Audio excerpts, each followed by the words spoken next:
कश्मीर जितना संभल रहा है, एलओसी पार पाकिस्तान की बौखलाहट उतनी बढ़ रही है। कश्मीर से आज एक और बड़ी खबर आई। आतंकवाद के चंगुल में फंसे कश्मीरी युवाओं को नई जिंदगी मिली है, जो इमरान खान, बाजवा और आतंकी आकाओं की सबसे बड़ी हार है। पाकिस्तान ने कश्मीर में नई प्रॉक्सी वॉर शुरू की है। इस वॉर में कश्मीरी युवाओं को आतंकवादी बनाने के लिए ब्लैकमेल किया जा रहा था, लेकिन सही वक्त पर भारतीय सुरक्षा बलों ने पाकिस्तान की चाल नाकाम कर दी। हमारे डिफेंस एडिटर मनीष प्रसाद की एक खास रिपोर्ट।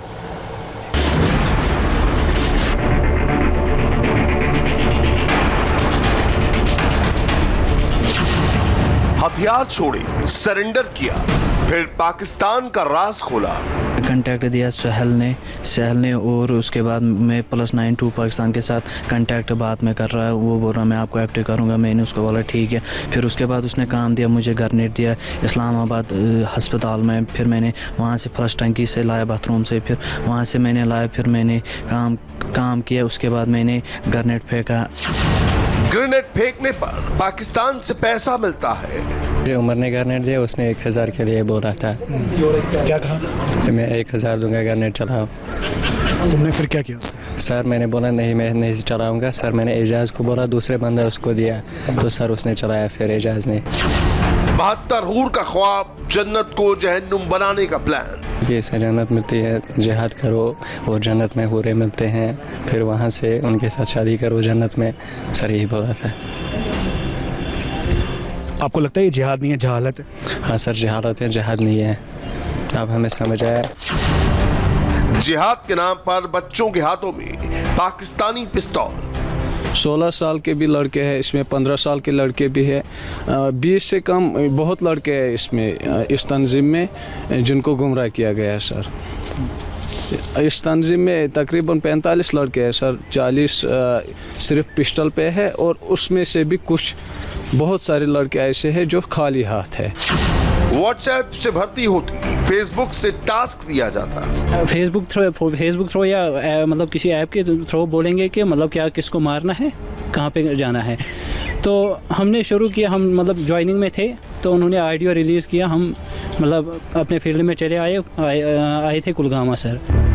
बहुत सोची समझी साजिश है। घंटों की मशक्कत के बाद पाकिस्तान ने बेहद खतरनाक प्लान तैयार किया है। सरहद पर इंडियन आर्मी का जबरदस्त पहरा है। जो आतंकी एलओसी पार करता है उसको ऊपर पहुंचा दिया जाता है। ऐसे में पाकिस्तानी सेना, आईएसआई और आतंकी आकाओं के टारगेट में अब कश्मीरी युवा हैं। बड़े ही सिस्टमेटिक तरीके से कश्मीरी यूथ को, खासकर जिनकी उम्र 14 से 25 तक होती है, उनको फंसाया जाता है। ये मोहम्मद आमिर मीर है, जो अक्टूबर तक आम हिंदुस्तानी की तरह रहता था, हंसता खेलता था। इसके बगल में खड़ा ये यावर अहमद है, जो सितंबर तक आम भारतीय की तरह जीता था। दोनों की जिंदगी एकदम नॉर्मल थी, मगर दोनों पाकिस्तानी साजिश में ऐसे फंसे कि आतंकी बनने के अलावा कोई रास्ता नहीं बचा। जैसे जैसे पाकिस्तान ने ब्लैकमेल किया, इनको मजबूर होना पड़ा। पहले आमिर से सुनिए उसके साथ क्या हुआ था। तांत्रेपुरा के इस एनकाउंटर में जम्मू कश्मीर पुलिस और भारतीय सेना की लगातार कोशिश के बाद इन दोनों को सरेंडर करवाया गया है। ये वो टेररिस्ट थे जो कि टीआरएफ के साथ जुड़े हुए थे। अब इन्होंने सरेंडर कर दिया है और मेन स्ट्रीम में जुड़ना चाहते हैं। लेकिन सबसे बड़ी बात यह है कि आखिरकार इनको कैसे भटकाया गया, कैसे गुमराह किया गया और किन हालात में इनको रखा गया। क्या नाम है? जी सर, मोहम्मद आमिर मीर। आमिर, कब से ज्वाइन किया आपने, कहाँ रखा, क्या हालत थी और कौन लेके गए थे, कितने लोग लेकर गए थे आपको, क्या बोल के फोटो अपलोड? जी सर, मैं 6 अक्टूबर को तकरीबन मतलब एक्टिव हुआ था सर। उस टाइम मेरे पास आया था ये दूसरा बंदा, इसने मुझे एक्टिव किया था उस टाइम, और इसने लिया मुझे यहाँ से अनंतनाग लिया था उस टाइम। तो वहाँ पे कोई मतलब बंदा था, वहाँ पे वेट कर रहा था, उसने एक्टिव किया, फिर मुझे तो मतलब डाला फिर फील्ड में, और हथियार दिया था खाली मतलब पिस्टल। क्या कहा था आपको जब एक्टिव किया? तो फोटो कैसे डाली और कितने लोग थे उस ग्रुप में? जी सर, बहुत सारे लोग थे उस ग्रुप में, पर जब मैंने ऑडियो दिया तो मतलब उसने पहले ही कहा कि ऑडियो दो, क्योंकि उनको पता है अगर ऑडियो नहीं मिलेगा तो मतलब ये फंसेंगे कैसे। तो फिर उन्होंने कहा कि उन्होंने टास्क दिया कि किसी को मारना है, वो करना है, ये करना है, आप अपने फील्ड में जाओ, तो वहाँ से क्या करना है, वहाँ से आप लोगों को हम टास्क देंगे कि मतलब इसी के मतलब क्या बोलते हैं इसको, फेसबुक थ्रो या मतलब किसी ऐप के थ्रू बोलेंगे कि मतलब क्या किसको मारना है, कहाँ पे जाना है। उनके बहकावे में हम भी आ गए थे सर उस टाइम, तो हमने भी ज्वाइन किया उसके साथ। क्या कह के आपको बहकाया सर मतलब जैसे कि आप लोग मतलब देखते हैं कि यहाँ मतलब पाकिस्तान से कोई सामान आता है या कुछ आता है, उनको वो लड़कों के पास भेज देते हैं। मतलब किसी लड़के के पास कुछ सामान होता था या कुछ और होता था, तो मतलब उसकी वजह से हम भी फंस गए। मतलब वो फ्रेंड था, अगर हम डर गए कि हमारा नाम आएगा अब, तो इसलिए हम जब डर गए तो हमने सोचा शायद अब हमें नहीं छोड़ेंगे, तो हमने ज्वाइन किया इनके साथ। पता था आपको कि फ़ोटो आपकी खींच रहे हैं, ये अपलोड कर देंगे? नहीं सर, हमारा मतलब हमें उस टाइम पता ही नहीं था कि हमें पकड़ा गया था उस टाइम। तो हमारा फ़ोटो लेने के बाद हमें पता ही नहीं चला कि मतलब ये यूट्यूब या फेसबुक या यूट्यूब या किसी चैनल पे मतलब अपलोड करेंगे, वो चीज़ हमें पता ही नहीं थी सर। जी सर। आमिर मीर के बाद अब यावर को सुनिए, कैसे इसको आम आदमी से आतंकी बना दिया गया। क्या कह के आपको गुमराह किया, कैसे आपको टीआरएफ में भर्ती करवाया, कैसे आप फंस गए इसमें, और क्या हथियार आपको दिए, क्या पैसे भी दिए? बिल्कुल सर, मुझे 23 सितंबर को उन्होंने रिसीव किया, एक्टिव किया, यही कहकर गए कि आपको हम इस तरीके से हथियार बड़े बड़े देंगे, आप ज्वाइन हो जाओ हमारी तंजीम में, टीआरएफ में। फिर हम भी जोश में ही थे सर, गुमराह किए गए हम भी, तो जिसकी वजह से हमने उस पार्टी को फिर ज्वाइन किया। तो फिर उसके बाद आज यहाँ पे एनकाउंटर हुआ, जिसकी वजह से फिर फौज और पुलिस ने हमें सरेंडर करने का मौका दिया। जब सोशल मीडिया पे आपकी फ़ोटो डली, घबराहट हुई, टेंशन हो गई, या कि अब लगा अब तो बचना मुश्किल है या निकलना मुश्किल है? हाँ सर, मुझे पहले ही हफ्ते में ये महसूस होने लगा था कि मैं बहुत गलत कर रहा हूँ। मगर वहाँ मेरा ऑडियो भी रिलीज़ हो चुका था और फ़ोटो भी रिलीज़, जिसकी वजह से मुझे और भी डर, यहाँ से भी डर था, वहाँ से भी डर था सर। तो जानबूझ के इन्होंने ऑडियो और वीडियो या बनाया जब आपका, या फ़ोटो खींची, तो क्या कह के खींचा था उन्होंने? सर यही कह के खींचा कि हम ये पाकिस्तान भिजवा रहे हैं, ताकि उनके वहाँ के जो हमारे लोग हैं वो देख सके कि इन्होंने लड़के को रिसीव कर लिया है। आमिर और यावर की कहानी में एक पॉइंट गौर करने वाला है। दोनों को पहले टारगेट किया गया, फिर ये रिकॉर्ड करवाया गया कि वो आतंकी बनना चाहते हैं। इसके बाद चुपके से हथियार के साथ फोटो खींची गई, सोशल मीडिया में ऑडियो फोटो वायरल कर दी गई, ताकि दुनिया की निगाहों में ये आतंकी बन जाएं।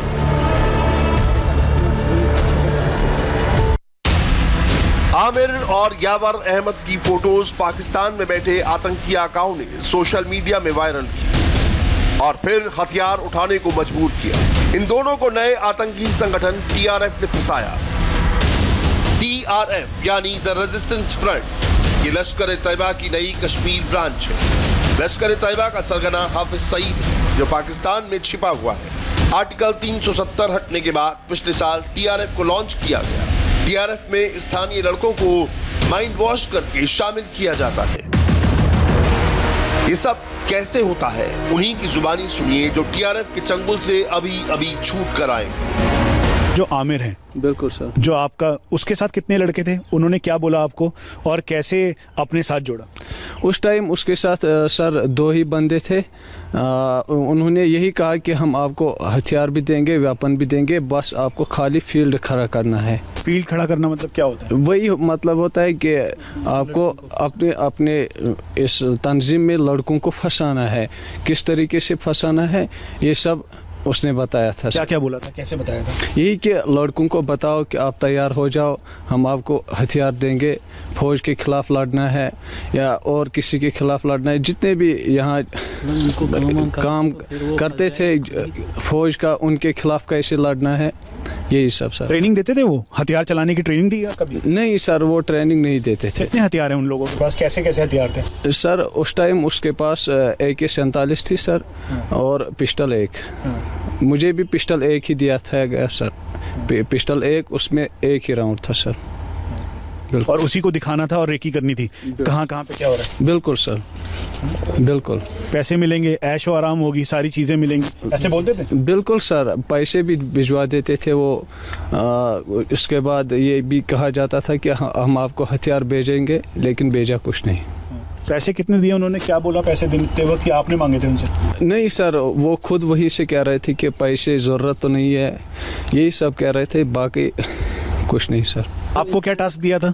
जी सर, हमें भी टास्क दिया गया था सर, बहुत सारे मतलब किसी को किलिंग करनी है, मतलब ये बीजेपी वर्कर्स है या सेना को कहाँ पे अटैक करना है, बहुत सारे टास्क दिए थे, पर हमने इनकार किया उसके लिए, क्योंकि हमें पता है हम गलत रास्ते पे थे। जब आपको गुमराह कर रहे थे, भटका रहे थे, तो 72 हुरों की बात की थी, उन्होंने कहा था कि यहाँ पे अगर जिहाद करोगे तो ऊपर 72 हुर मिलेगी?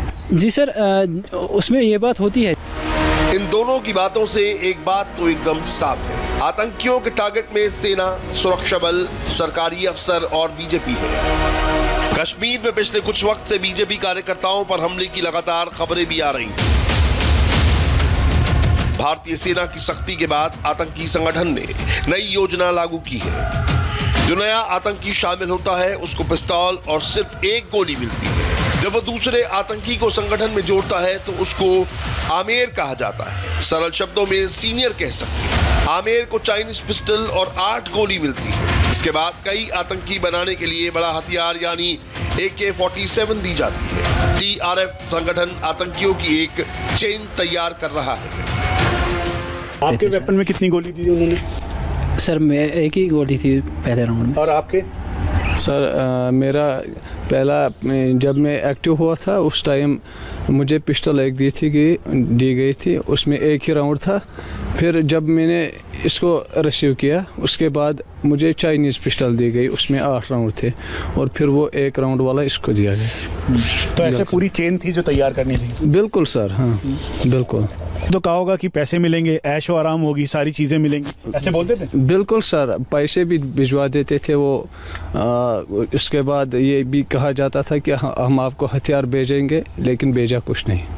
पैसे कितने दिए उन्होंने, क्या बोला पैसे देते वक्त, कि आपने मांगे थे उनसे? नहीं सर, वो खुद वही से कह रहे थे कि पैसे ज़रूरत तो नहीं है, यही सब कह रहे थे, बाकी कुछ नहीं सर।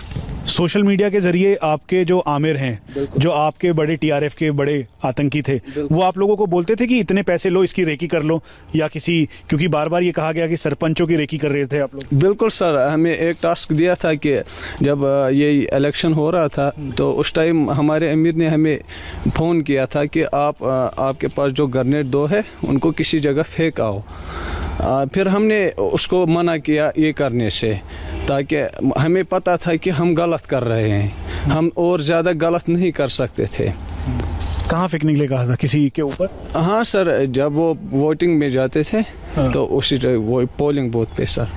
आमिर और यावर आज जिंदा है तो भारतीय सेना, जम्मू कश्मीर पुलिस और भारतीय सरकार की वजह से। पाकिस्तान लोकल यूथ को आतंकी बना रहा है तो भारत ऐसे युवाओं को फिर से मुख्यधारा में जोड़ने का काम कर रहा है। कोई लड़का मिसिंग होता है एंड ही उसका लगता है कि मिलिटेंसी की तरफ गया है, फटाफट उसके पेरेंट्स को हम बुलाते हैं, हम उनका साथ देते हैं, हमारे पुलिस उनके साथ चलती है, कोशिश करते हैं कि वो किसी तरीके से हम उनको ढूंढे और वापस लाए, और उनको अगर 2-3 दिन में वापस आता है और क्रिमिनल रिकॉर्ड नहीं है, we tell them to go with your parents. Counselling में मतलब 2-3 को हमने ट्रैक किया, 1-2 दिन में वापस लाए, उनको काउंसलिंग करके पेरेंट्स के हवाले किया, नथिंग टू वरी, मतलब no FIR and all that.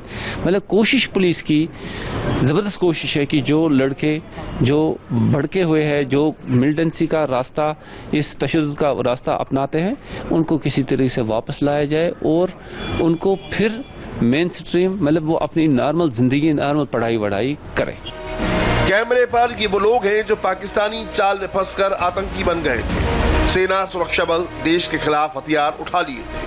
इनकी सुरक्षा की वजह से हम आपको इनके चेहरे नहीं दिखा सकते हैं, लेकिन इन्होंने पाकिस्तान के बारे में क्या क्या बताया, आतंकी संगठन के बारे में क्या क्या खुलासे किए, वो जरूर सुना सकते हैं। इनमें ऐसे युवा हैं जो कॉलेज में पढ़ाई कर रहे थे, परिवार के साथ आम जिंदगी जी रहे थे, मगर इन सब का जिहाद के नाम पर माइंड वॉश किया गया। जन्नत के ख्वाब दिखाए गए, हूर से शादी करवाने का वादा किया, जो नहीं माने उनको ब्लैकमेल किया गया। इन सब की डिटेल हिस्ट्री बताएंगे, लेकिन सबसे पहले फटाफट सुनिए किसको कैसे फंसाया गया, कैसे ब्लैकमेल किया गया। मुझे बोला गया कि तुम इनसे रायता करो, मतलब बहुत मतलब बोलते थे मतलब रायता करो, तुम कुछ नहीं है, मतलब ये दुनिया मतलब यही सब कुछ है जिहाद, मगर ये कुछ नहीं है। पाकिस्तानी नंबर से बात की थी, उस नंबर पे बात की थी फोन पे? हाँ सर। उन्होंने क्या बोला था? सर उन्होंने बोला था मतलब ये तुम मतलब मिलिटेंट बनो, ये कुछ नहीं है, मतलब दुनिया में पढ़ाई वढ़ाई कुछ नहीं है, सिर्फ मिलिटेंट बनना है। कब फेंकने के लिए कहा, क्या कहा था, और एक्टिव करने के लिए क्या लालच दिया? सर उन्होंने कहा कि आप ग्रेनेड फेंको तो आपको एक्टिव कराएंगे।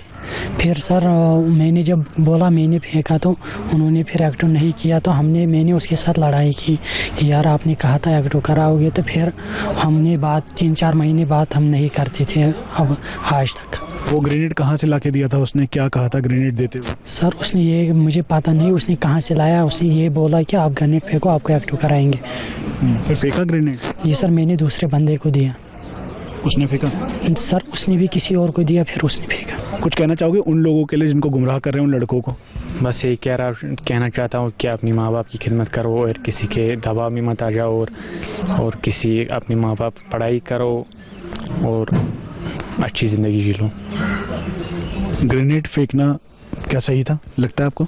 नहीं सर गलत था। कौन था? अपना नाम क्या बोलता था? कोई नाम तो बताता होगा ना? हाँ सर उसने नाम नहीं बताया। फिर मैं उसके साथ 2 दिन में 2 बार बात करता है, वही बोल रहा है आप काम करो मैं आपको एक्टिव करूँगा। सर क्या एक्टिव करूँगा, कैसे एक्टिव करूँगा, और क्या काम करने के लिए कह रहा था? वो तो ये काम कह रहे हैं आप तो पहले ग्रेनेड फेंको फिर उसके बाद हम आपको एक्टिव करेंगे। सर कुछ बोलता था, कुछ आपको जिहाद के बारे में बोलता था या कुछ और बताता?